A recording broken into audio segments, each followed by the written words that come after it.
It's day 8, baby. Let's go. So today we are talking about productivity in the holidays. Sore subject, I think, for most, because I am that person that the 2 weeks, kind of 2 weeks, I don't even know how long, between Christmas and New Year don't count. There's not, what? There's days there? No, they don't count. They are for vegging in my bed, reading lots of books, eating lots of yummy food. We can deal with everything else in January, okay? I get it, but I think it's okay to give yourself that week of relaxation. However, the whole of December is not a write-off. Repeat that with me. The whole of December is not a write-off. I'm saying repeat it with me because I also need that drilled into me, because in my head, it hits December, it's Christmas, I ain't doing anything else. I'm not like focusing on fitness or workouts. If I miss something, I don't care. I'm doing something Christmassy. No. So I have 6 productivity tips that we are going to discuss in this video that both you and I are going to stick to in the holidays. Okay? Well, we got this. So tip number 1, create the non-negotiables. I'm thinking 2, maybe 3 things that you're gonna stick to for December, okay? Maybe if you're training for a marathon, you might want to stick to your runs. If you really enjoy high rocks training, that might be a non-negotiable for you. Continue your high rocks training or whatever. Find things that you enjoy and stick to them. I've got 2 for me. My first 2. I might add some more on, dependent, but the 2 non-negotiable things that will help my fitness, wellness, mental health goals are continuing my 3 litres of water every single day, because it helps my body feel well, and I'm sure a lot of alcohol will be being consumed, and 12,000 steps. But that doesn't have to be every single day. It just needs to be 84,000 steps a week. So if you had a bit of a lazy week, Sunday might come and it might like bite you in the butt, but 84,000 steps in a week, that is the non-negotiables. That is my 2 non-negotiables. They're 2 things that I do already. I'm still working up until Christmas, so that should help. And then in between Christmas and New Year, I definitely think I can stick with them, because drinking water I can do from bed. Getting my steps done, yeah, fair enough, I might have to go out for a walk, but realistically,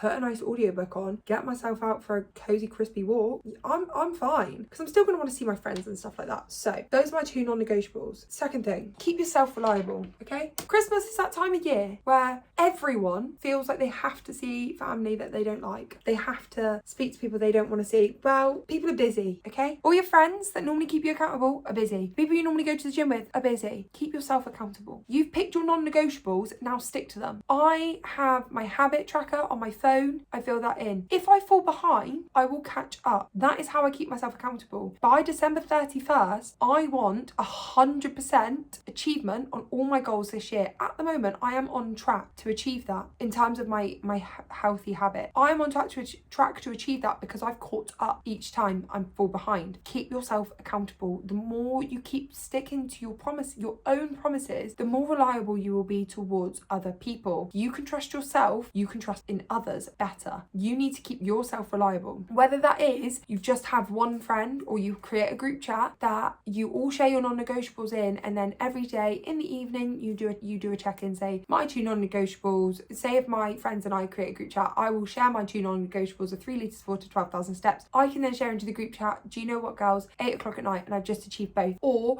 my steps are a bit lacking today, I need to catch up tomorrow, so my step goal for tomorrow actually should be 13,000, just to try and keep on track. Whatever that might look like, you need to keep yourself reliable, keep yourself accountable, trust in yourself that you can do this. Like I say, I do this by tracking it. I track everything meticulously. I have multiple ways of tracking things. It's a little bit crazy, but it works. Tip number 3, try and make sensible food choices. I know I don't want to be that person, and I know this is coming under productivity, but if you're anything like me, if I absolutely gorge in things, I'm gonna lay down and I ain't moving. So try and make those sensible food choices. Don't restrict by any means, but if someone offers you that 15th pig in the blanket and you know what, you like, actually the last 14 have done me well, just say no.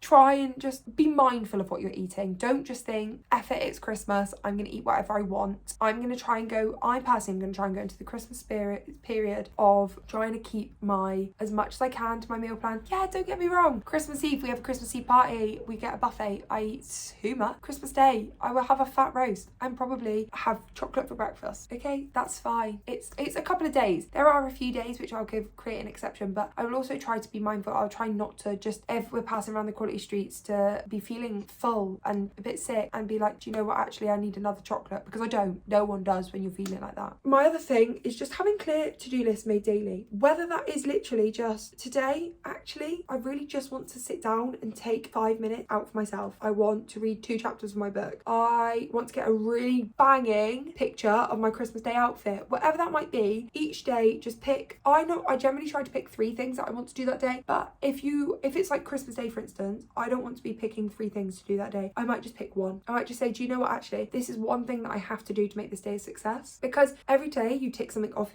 or every time you tick something off your to-do list, it helps build serotonin in yourself, okay? Gives you dopamine, but it's a healthy form of dopamine. So with that in mind, just create a really simple to-do list, like daily things you need to do on the run up to Christmas, okay? So for me, a lot of it's going to be editing for Bookmas or wrapping Christmas presents. If you've got children or you've got lots of people that you need to buy for and you've got a mountain of presents that you need to be buying or wrapping, maybe just set yourself the goal of, actually, I don't know, say you've got 30 presents. I'm not saying that's a mountain, but say even if you've got 100 presents you need to wrap, actually from December 1st to December 10th, I'm going to wrap 10 presents every day. Now, if you think about it, pick like 2 or 3 large presents and then some little presents. That won't actually take you that long. That takes the mammoth task of wrapping 100 presents and breaks it down. You've written that on your to-do list, you're more likely to get it done. I do find a to-do list really helps. This is my current days off to-do list. This is just the things that I need to get done for now, that I'm working my way through. I'm off today, so I'm slowly working my way through that. That's fine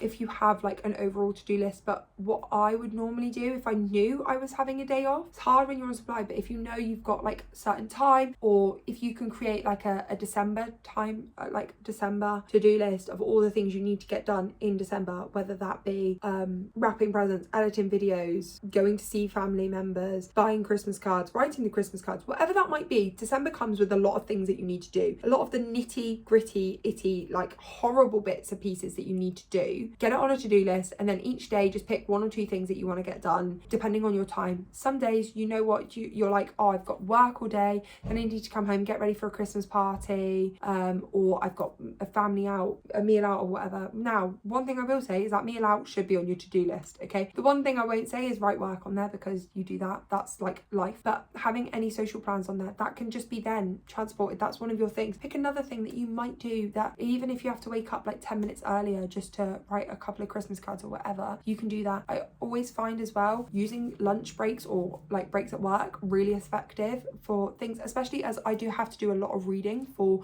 this channel. I'm like, okay, I'm going to prioritize reading in my lunch break today, or I need to prioritize actually marking the books during lunch rather than not marking them and leaving them at the end of the day because I need to leave on time. Every day, create a simple to-do list with 2 or 3 things on. If you can create a whole one, a big one, and then you just pull from that, fine. If not, every day just create a simple to-do list that you need to get done and work from that, and that is what I will be doing. My other thing, try where you can plan out activities that you need to do in advance. If you know you have 15 different friends that don't socialize together that you need to see, try and book that in advance, because you need to know what you're going to be doing. It's so hard to be like, I'm going to be productive. I'm quite a spontaneous person, I will say that, but I find it so hard to be productive when plans are wishy-washy. That's the only way I can describe it. So some days I'm very much like, oh, I've got all this free time in the evening, and someone will then say to me like, oh, do you want to, like, I've not seen you in so long, do you want to do this? Like, no, I don't. Plan it in with me, please. December, of all months, plan your activities in as best you can. I know I'm a spontaneous person, so this is so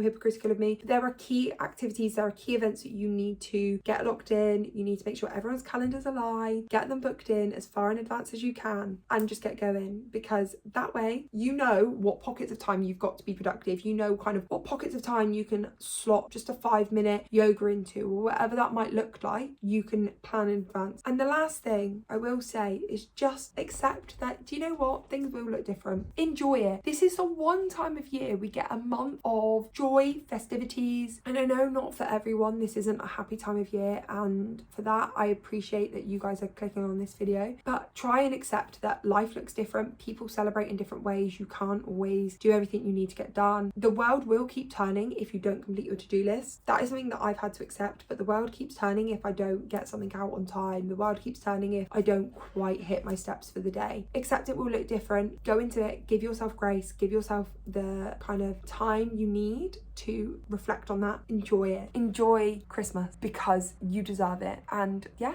just thank you guys so much for watching. Comment down below your productivity tips for the holidays, because I think we all need them. And I will see you guys tomorrow for another video. Bye.